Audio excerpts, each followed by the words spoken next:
நீங்கள் பார்த்துக் கொண்டிருப்பது உங்கள் விஜய்.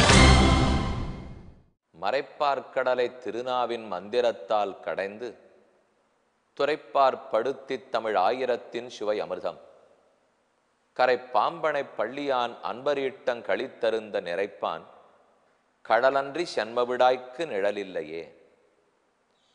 ஆசு கவி, திவ்ய கவி, அஷ்டப்பிரபந்தம் பாடிய பிள்ளைப்பெருமாள் ஐயங்கார் சுவாமி அவர்தான் இந்த பாடலை பாடியுள்ளார். பெருமானுடைய திருவுள்ளம் ஆனந்தப்படுவதற்காக நம்மாழ்வார் என்னும் பேராசிரியர் 1102 பாசுரங்கள் கொண்ட திருவாய்மொழியை பாடினார். அது வேதாந்தமே, வேத கடலே.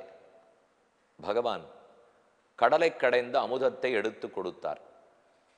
வேதவியாசர் அதே போல உயர்ந்த வேதாந்தமாகிற கடலை கடைந்து மகாபாரதம்ங்கிற அமுதத்தை கொடுத்தார். ஆனால் அது வடமொழியில் உள்ளது. நம்மாழ்வாரோ அதே வேதாந்தமாகிற கடலை கடைந்து தென்மொழியாகிற தமிழ் மொழியிலே திருவாய்மொழியாகிற அமுதத்தை கொடுத்தார்.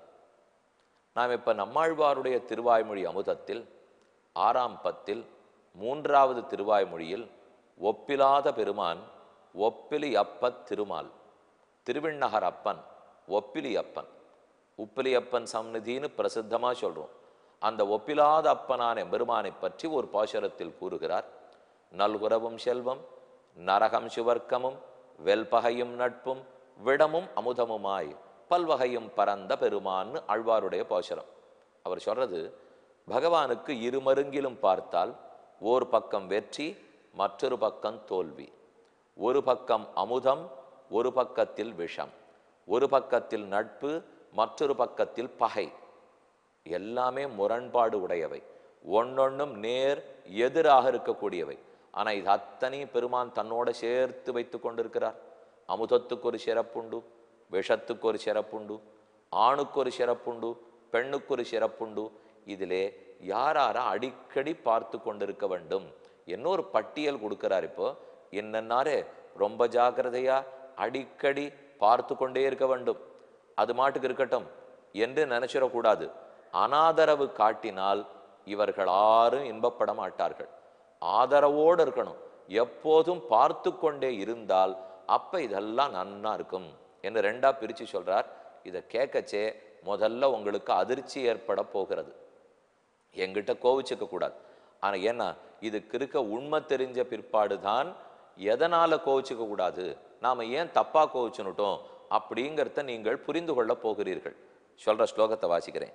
ஸ்திரீஷு ராஜசு சர்ப்பேஷு ஸ்வாத்தியாய பிரபு சத்ருஷு போகேஷு ஆயுஷி விஸ்வாசம் கஃப் பிராஜ்ஞா கர்த்துமர்ஹதி. ஒரு பொருளை நம்ம வாங்கி வச்சுட்டோம், இனிமே அது மாட்டுக்கு வேலை செஞ்சுட்டு இருக்கும் என்று நினைக்கவே கூடாது. அப்பப்ப அதற்குரிய எல்லா ரிப்பேர் ஒர்க்கையும் பண்ணணும். அப்பப்ப அதற்குரிய ஆதரவு, அதற்குரிய ரிப்ளனிஷ்மெண்ட், அதுக்கு வேண்டிய மெயின்டெனன்ஸ் இதெல்லாத்தையும் சரியா பண்ணணும் இல்லையா? அதே போல பண்ணாத விட்டுட்டோம், அது வீணாகவே போகும். அதை எவ்வளவு உயர்ந்த பொருள், ஒரு வேல்யூபிள் பொருள்னு வச்சுங்க, அந்த வேல்யூ தெரிஞ்சு அதுக்கு தகுந்த மாதிரி தான் நடந்துக்கணும். இப்ப அவர் சொல்றார், இன்னென்ன பொருட்களை அல்லது இன்னென்ன மனிதர்களை, இப்ப கொடுத்திருக்கிற லிஸ்ட்ல பொருளும் இருக்கு, கொடுத்திருக்கிற லிஸ்ட்ல மனுஷர்களும் இருக்கார்கள். இந்த இருவகைப்பட்டவர்கள் மனிதர்களையும் சரி பொருட்களையும் சரி ஜாகிரதையா பார்த்துக்கோ, அடிக்கடி நன்றாக பார்த்துக்கொள். வாங்கி வச்சுட்டமே அப்படியே இருக்கும் என்று நினைக்காதே. ஆறார சொல்றாருன்னு சொல்றேன். ஸ்திரீஷு பெண்களை, ராஜசு அரசர்களை, சர்ப்பேஷு பாம்பை, ஸ்வாத்தியாய வேதத்தை, பிரபு பணக்காரர்களை, சத்ரு பகைவர்களை, போக இன்பத்தை, ஆயுஷி ஆயுளை, விஸ்வாசம் கஹ. இது எதிலையுமே இது மாட்டுக்கு இருக்கே என்று நினைச்சிடவே கூடாது. இவர்கள் எல்லாரையுமோ அல்லது இவைகள் எல்லாவற்றையுமோ ரொம்ப ஜாகிரதையா பாதுகாத்து கொள்ள வேண்டும். அடிக்கடி அடிக்கடி கவனித்து கொள்ள வேண்டும். எதேன்னு சொல்றார். ஏன் நான் இப்படி சொல்றேன்னா, இதுல அரசன் வரப்போறார், பெண்கள் வரப்போகிறார்கள், வேதமே வரப்போகிறது. வேதத்தையும் நம்பிடாதே, ஜாகிரதையா பார்த்துக்கோங்கிறார். அரசனையும் நம்பிடாதே, ஜாகிரதையா பார்த்துக்கோங்கிறார். பெண்களையும் நம்பிடாதே, ஜாகிரதையா பார்த்துக்கோங்கிறார். இங்க நம்பி விடாதேன்னு நான் சொன்னதுக்கு தயவு செய்து நீங்க ஒழுங்கா அர்த்தம் புரிஞ்சுக்கணும். நம்பி விடாதேன்னு சொன்னா என்ன தெரியுமா? பெண்களை நம்பாதே, அதை இந்த இடத்துல சொல்ல வரவே இல்லை. ஆனா சொல் இருக்கிறது. ஏன் அப்படி சொல்றாருன்னா, பெண்ணை நம்பாதே, அரசனை நம்பாதே, பணக்காரனை நம்பாதே, வேதத்தை நம்பாதே, விஷத்தை நம்பாதே, ஆயுளை நம்பாதே. என்ன சுவாமி இது? பெண்களை நம்பாதேன்னு ஒருவேளை ஆணாதிக்கத்தினால பேசிவிட்டார். விதுரர் ஆண் தானே, கேட்டு இருக்கிற திருத்தராஷ்டிரன் ஆண் தானே, அதனால ஆணாதிக்கத்தினால் இப்படி பேசுகிறார் என்று நம்ம குற்றம் சொல்லலாம்ங்கிறதுக்குள்ளே அப்பேற்பட்ட விதுரர் வேதத்தையும் அதே மாதிரி இழுத்திருக்கார். வேதத்தையும் நம்பாதேங்கிறார், ஆயுளை நம்பாதேங்கிறார். ஏன் இப்படி சொல்றார்? இது ஒன்னொன்னுத்துக்குமே அடிக்கடி பார்த்து கொண்டு இருக்க வேண்டும். இப்போ இந்த ஆயுள் விஷயத்தை பார்த்தீங்கன்னா எல்லாத்துக்குமே அர்த்தம் தெரிஞ்சு போடும். ஆயுசு நமக்கு இருக்கு, எப்படி 100 வயசு வாழத்தானே போறோம், 70க்கு மேல கண்டிப்பா வாழ்ந்துடுவோம், தீர்காயுசுன்னா 80க்கு மேல கூட வாழ்ந்துடுவோம் என்று நினைச்சுண்டு ஆயுள் நம்மிடத்தில் இருக்கிறதே என்று கண்டுகொள்ளாமல் இருந்து விடாதே. அந்த ஆயுள் சரியா இருக்கா? மெடிக்கல் செக்கப், எக்ஸசைஸ் பண்றது, பிராணாயாமம் பண்ணுவது, ஆகாரத்துல நியமத்தோடு இருக்கிறது, வியாதி வந்ததுன்னா சட்டுன்னு அதை குணப்படுத்தி கொள்வது, ஒழுங்கான கியூர், ஒழுங்கான ப்ரிவென்ஷன், ட்ரீட்மெண்ட், இது எல்லாம் பண்ணிட்டே இருந்தா தானே ஆயுள் இருக்கும். ஆயுள் தான் ஒரு மனிதனுக்கு 100 ஆண்டுகள் உள்ளனவே என்று அதை கண்டுகொள்ளாமல் இருந்தால் நம் நிலைமை என்ன? நன்னா இருக்காது இல்லையா? அதே போல இப்ப வேதத்தை பத்தி சொல்றேன். சுவாத்தியாயம்னு அத்தியனம் பண்ணணும். 12 ஆண்டு காலமாவது வேதத்தை அத்தியனம் பண்ண வேண்டும். குறைஞ்சபட்சம் 8 வருஷமானும் படிக்கணுங்கிறா. சரி, நாம தான் வேதத்தை பூரணமா அத்தியனம் பண்ணிட்டோம், கனாந்தம் தெரியும், லக்ஷணாந்தம் தெரியும், ரொம்ப பெரிய வேத விற்பன்னன்.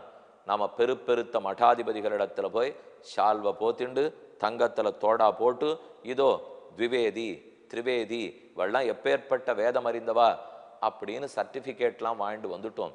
ஆகவே இனிமே ஒன்று வேதத்தை நித்தியம் சொல்லிட்டு இருக்க வேண்டியதில்லை, அதை ஒன்று நித்தியம் படிக்க வேண்டியதில்லை என்று பாராமுகமாக இருந்து விட்டாயானால் அந்த வேதம் என்னும் வித்யை உன்னை விட்டு விலகியே விடும்.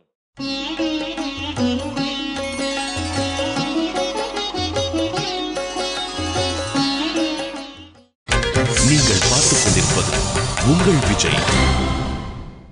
ஆயுள் இருக்கு நினைச்சு உடற்பயிற்சி பண்ணல, உடம்ப சரியா பார்த்துக்கல, ஆயுள் இருக்காது, சட்டுன்னு பிராணம் போயிடும். அதே போல வேதத்தை தான் நம்ம புழுக்க படிச்சிடமே அப்படின்னு நினைத்து கொண்டு அதை திரும்ப பாராமலோ அதில் ஆராய்ச்சி பண்ணாமலோ அடிக்கடி சதஸ்துகளுக்கு போய் கான்ஃபரன்ஸுக்கு போய் அதை பற்றி பேசாமல் இருந்தாலோ நாலெட்ஜை அப்டேட் பண்ணிக்காமல் இருந்தால் வேதமும் வீணாப்படும். இப்போ இந்த ரெண்டையும் நன்னா புரிஞ்சுட்டீங்களா? இதே பட்டியலில் தான் பெண்களையும் படிச்சிருக்கார், இதில் தான் பிரபுக்களை படிக்கிறார், இதில் தான் அரசனையும் படிக்கிறார். அதிலிருந்தே இது எந்த விதமான குற்றம் சொல்லுவதற்காக வந்த ஸ்லோகம் இல்லை. இப்போ இது உங்கள்கிட்ட நான் பேசிட்டு இருக்கேனோ இல்லையோ, இப்போ வரிசையாக இதில் இருக்கிற ஸ்லோகங்களை சொல்லிட்டு வரேன். இப்போ உங்கள்கிட்ட ஒன்று யாரும் பெருசாக இப்போ மகாபாரத புஸ்தகம் வச்சுருக்குல்ல, இது எதுக்கு சுவாமி?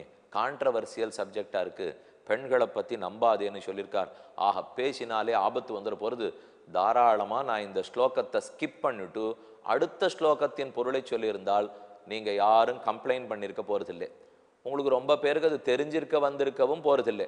ஆனால் நான் எதுக்காக இப்போ சொல்கிறேன்னு சொன்னால், நாம் வேதத்திலிருந்தும் இதிகாச புராணத்திலிருந்தும் உண்மையான கண்ணோட்டத்தோட பார்த்து அதன் உயர்ந்த வேல்யூஸை தெரிஞ்சுக்கிறதுக்கு பழக்கப்படுத்திக்கணும். ஏன்னா நிறைய பேர் என்ன பேசி நம்மளை குழப்பி வச்சிருக்கா தெரியுமோ? வேதம்னாலே பெண்களை இழிவுபடுத்துவது, வேதம்னாலே ஒரு சாரார உயர்த்தி வைக்கும், ஆண்களை உயர்த்தும், பெண்களை இழிவுபடுத்தும், இதெல்லாம் பல பேர் பண்ணியிருக்கிற துஷ்பிரச்சாரங்கள். தயவு செய்து அப்படி நம்பவே வேண்டாம், அதை நம்பிடக்கூடாது. உண்மையான கண்ணோட்டத்தில் தெளிவாக அதை நாம் புரிஞ்சுக்கணும். நம்முடைய பார்க்குற கோணம் தப்பு, சரியான கோணத்தில் பார்த்தால் நல்ல விஷயம் நமக்கு கிடைக்கும். இந்த விஷயத்தை நாம் புரிஞ்சுக்கணுங்கிறதுக்காகத்தான் கொஞ்சம் கான்ட்ரவர்சியலாக இருந்தாலும் இந்த ஸ்லோகத்தை சொல்லுவோம் என்று முடிவெடுத்து சொல்லிட்டு இருக்கேன். இல்லைன்னா இந்த ஸ்லோகத்தை தாண்டி கூட போயிருக்கலாம், யாரும் கேட்டிருக்க போகிறதில்லை. என்ன ஒரு ஸ்லோகம் விட்டு போயிருக்கு, மிஞ்சி போச்சுன்னா என் புஸ்தகத்தில் அந்த ஸ்லோகமே இல்லை சொல்லிட்டா கூட தெரிய வர போகிறதில்லை. ஆனால் அதெல்லாம் உண்மையாகாது இல்லையா? உண்மையைத்தானே சொல்லணும். விதுரர் நமக்கு எப்பவான்னு தப்பு சொல்லுவாரா? இத்தனை ஸ்லோகங்கள் நல்லதை சொன்னவர் ஒரு ஸ்லோகம் தப்பா சொல்லிடுவாரா? முதல்ல அந்த ஃபெய்த், அந்த பிலீஃப் நமக்கு பாரதத்திலும் வியாசரிடத்திலையும் விதுரரிடத்திலையும் வரணும். நமக்கு பிரமாணங்கள்ல பிலீஃப் இருக்கணும், பெரியோர்களிடத்துல ஃபெய்த் இருக்கணும். எக்காரணம் கொண்டு ஒருத்தரை குறைச்சி விதுரர் சொல்லிட மாட்டார். கண்ணன் தான் அதை பார்த்துட்டு இருப்பாரா, வேதவியாசர் பார்த்துட்டு இருப்பாரா, வேதம் தான் அதை பார்த்து கொண்டு இருக்குமா? எப்போதும் அவர்கள் நன்மைக்குத்தான் பாடுபடுவார்களே தவிர ஒரு சாரார் தாழ்ந்து பாடணுங்கிற எண்ணமே அவள்கிட்ட கிடையாது. அதை நாம நன்னா புரிஞ்சுக்கணுங்கிறதுக்காகத்தான் வேணும்னு இதை இப்ப திரும்ப சொல்றேன். ஆயுளை திரும்பி பார்க்காது இருக்காதே, வேதத்தை திரும்பி பார்க்காது இருக்காதே, அரசனை திரும்பி பார்க்காது இருக்காதே, பணக்காரனை திரும்பி பார்க்காது இருக்காதே, பெண்களை திரும்பி பார்க்காது இருக்காதே. இப்ப இந்த பட்டியல்ல இது எல்லாத்தையும் சேர்த்துருக்கோம் இல்லையோ, அதுக்கெல்லாம் நமக்கு அர்த்தம் சரியா புரியறது இல்லையா? வேதத்தை நம்பிடாதே. நம்பிடாதேன்னா வேதம் சொன்னது பொய்ன்னு சொல்லிக்கோன்னு அவர் சொல்றார். இல்லைன்னா வேதத்தை பத்தி இவ்வளவு தூரம் கொண்டாடி இருப்பாரா? நம்பி விடாதேன்னா என்ன அர்த்தம்? வேதம்தான் நமக்கு கை வந்து விட்டதே, இனி எப்போதும் அது நம்மோடு இருக்கும், அதை கண்டுகொள்ள வேண்டிய தேவையில்லை என்று நினைக்காதே. அதை நித்தியம் சொல்லணும். ஒரு பிரஷ்னமானு சொல்லணும், 50 பஞ்சாதியானு சொல்லணும். அடிக்கடி அதில் ஆராய்ச்சி பண்ணிட்டே இருக்கணும். வேதத்தை தெரிஞ்சவார்களோட பேசிகிட்டே இருக்கணும். வேதத்தில் சொன்னத்தை கடைப்பிடிச்சுட்டே இருக்கணும். இதெல்லாம் இருந்ததுன்னா தான் வேதம் நம்மிடத்தில் தங்கும். இல்லை என்றால் அது தங்காது. வேதத்துக்குன்னு ஒரு பெருமை இருக்கும் இல்லையோ, அதே போல அரசன், ஒரு அரசனை பார்த்துட்டு நம்ம அப்பப்போ அவர்கிட்ட தொடர்பு வச்சுக்கணும். அவர் என்ன சொல்றாருன்னு கேட்டுக்கொள்ள வேண்டும். அவரை கொண்டாட வேடுற சமயத்தில் கொண்டாடணும். அவருக்கு எடுத்து சொல்ல வேண்டிய சமயத்தில் எடுத்து சொல்லணும். அரசன் நமக்கு தெரிஞ்சவர், இனிமே என்னவா இருந்தான்னு என்று கண்டுகொள்ளாமல் இருக்கக்கூடாது. அது என்ன இவன் ஒண்ணுமில்லாதவன் நம்மளை போய் கண்டுகொள்ளாது இருக்கிறது என்ன அரசன் கோவிச்சு விடுவார். ஆகவே அவரிடத்துல ஒழுங்கா நடந்துக்கோ.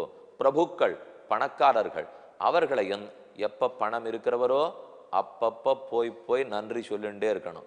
அவர்கிட்ட ஒரு உதவி வாங்கினுட்டா சரி வாங்கிட்டோம், அவர்கிட்ட பணம் இருக்கு கொடுத்தார் என்று விட்டேத்தியாக இருந்து விடக்கூடாது. பணக்காரர்களிடத்திலையும் அடிக்கடி அடிக்கடி ஜாகிரதையா பார்த்துக்கோ, தொடர்பு வச்சுக்கணும். அவளுக்கு போய் போய் கூழை கும்பிடு போட வேண்டும் என்று இங்கு சொல்லப்படலே. ஜாகிரதையா இருந்துக்கோ, அடிக்கடி பார்த்துக்கோ, கொடுக்க வேண்டிய மரியாதையை கொடுத்துக்கொள். அதைத்தான் வேதத்தடத்திலையும் சொல்றார். அதே போல பெண்களிடத்திலையும். இப்ப இந்த ஒன்னொன்னுத்துக்குமே எதனால இவர்களிடத்திலே நம்ம மதிப்போடு இருக்கணும், ஏன் ஜாகிரதையா பார்த்து கொள்ள வேண்டும், ஏன் கேர்ஃபுல்லா ஹேண்டில் பண்ணணும் அப்படின்னு சொல்லியிருக்காருன்னா, பெண்களை ரொம்ப கேர்ஃபுல்லா பார்த்துக்கோ, வேல்யூ புரிஞ்சு நடந்துக்கோ. ஏனெனில் மென்மையானவர்கள்.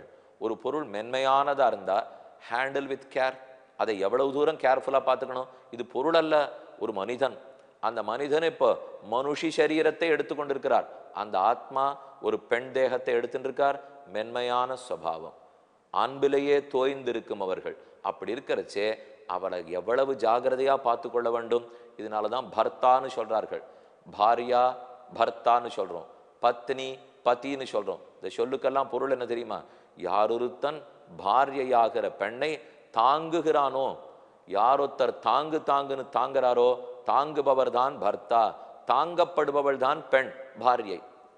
எப்படி தாங்கணும்னால், ஒத்தத்தர் ஒரு இடத்துல இடம் கொடுத்துட்டாரே. பகவான் ஸ்ரீமன் நாராயணன் தன்னுடைய வலது திருமார்பிலேயே மகாலட்சுமியை தாங்கிட்டு இருக்கார். பரமசிவனார் ஒரு பக்கத்து உடம்பையே கொடுத்துட்டார் பார்வதி தேவிக்கு. ஏன்னால் இந்த ஸ்லோகம் தான் காரணம். பெண்களை எவ்வளவு ஜாகிரதையா பார்த்துக்கணும், விஸ்வாசத்தோட விட்டுடாம பார்த்து கொள்ள வேண்டும். ஆகையால் மென்மையான தன்மை இருக்கிறபடியால் பெண்களை அடிக்கடி பார்த்துக்கோ. வலிமை இருக்கிறபடியால், அதிகாரம் இருக்கிறபடியால் அரசனை அடிக்கடி கவனித்துக்கொள். விஷம் இருக்கிறபடியால் பாம்பை அடிக்கடி பார்த்துக்கொள். சுவாத்தியாயம் அதுதான் உண்மை. வேதங்கள் தானே உண்மை. உண்மையா இருக்கிற ஒண்ணே அடிக்கடி பார்த்துக்க வேண்டாமா? அதனால வேதங்களை கண்டுகொள். பிரபு, பணம் இருக்கு, சொத்து இருக்கு, சொத்து ஒரு இடத்துல இருந்தாலே அடிக்கடி போய் பார்த்துக்கணும். அதனால் பார்த்துக்கொள். சத்ருஷு, பகைமை, பகை ஒத்தனிடத்துல இருக்கு, விரோதி இருக்காரா, அவரை பார்த்துக்கணும். ஏன்னா விரோதி இடத்துல கண்ணை வச்சுட்டே இருக்கணும்னு பார்த்தோமோ இல்லையோ. எதனால்? ஏற்கனவே ஒரு விரோதி துஷ்டன் இருந்து அவர்கிட்ட தூர விலகி இருந்தாலும் நம்மளை அவர் விட்டுட மாட்டார்னு சொன்னணும் இல்லையோ. அதே காரணம் தான் இந்த இடத்துல. அப்ப பகைமை இருக்கிறபடியால் விரோதியை ஜாகிரதையா அடிக்கடி பார்த்துக்கோ. இன்பம், நாம பாட்டுக்கு இன்பம் அனுபவிச்சுட்டே இருக்கோம். பணம் நம்மகிட்ட நிறைய இருக்கு, என்ன போகம், சாப்பாடு ஓஹோ, சாப்பிட வேண்டியதெல்லாம் சரி, குடிக்க வேண்டியதெல்லாம் சரி, என்னென்னமோ எல்லாம் இன்பப்பட்டுட்டே இருக்கோம்னா நிற்காது, நிலை நிற்காது, அத்தனை ஒரு நாள் தொலைஞ்சு போயிடும். ஆனால் இந்த இன்பம் தங்கறதான அடிக்கடி பார்த்துக்கொள். கடைசியா ஆயுள், நம்முடைய ஆயுள் தங்காது. நீ நிறைய இருக்குன்னு நினைச்சுட்டு கண்டபடிக்கு வாழ ஆரம்பிச்சே, சட்டுன்னு பிராணம் போடாமல் போடும். அப்போ இன்னும் ஒண்ணு மட்டும் நன்னா ஞாபகம் வச்சுங்க. இந்த எல்லாத்தையும் வரிசையில சொல்லியிருக்காரு. இதெல்லாத்தையும் கோக்கிற நூல் எது? இந்த ஒன்றொன்றையும் அடிக்கடி ஜாகிரதையாக பார்த்துக்கொள். ஆனால் எதனால் ஜாகிரதையாக பார்த்து கொள்ள வேண்டும்னு காரணம் சொல்லியிருக்கார் பாருங்க. அது வெவ்வேறு காரணம்.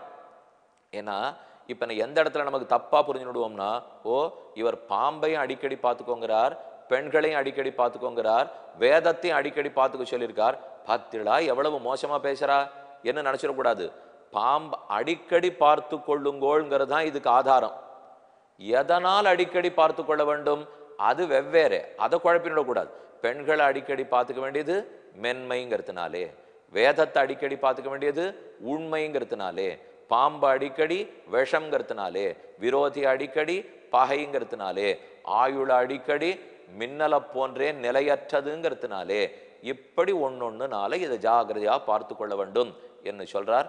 கண்டிப்பா இதனுடைய உண்மையான ஸ்பிரிட் என்ன, எதுக்காக விதுரர் சொல்லியிருக்காருங்கிறதை ஆண்கள் பெண்கள் ஆகிய இரு பாலாரும் நன்கு புரிந்து கொண்டிருப்பீர்கள் என்று நம்புகிறேன்.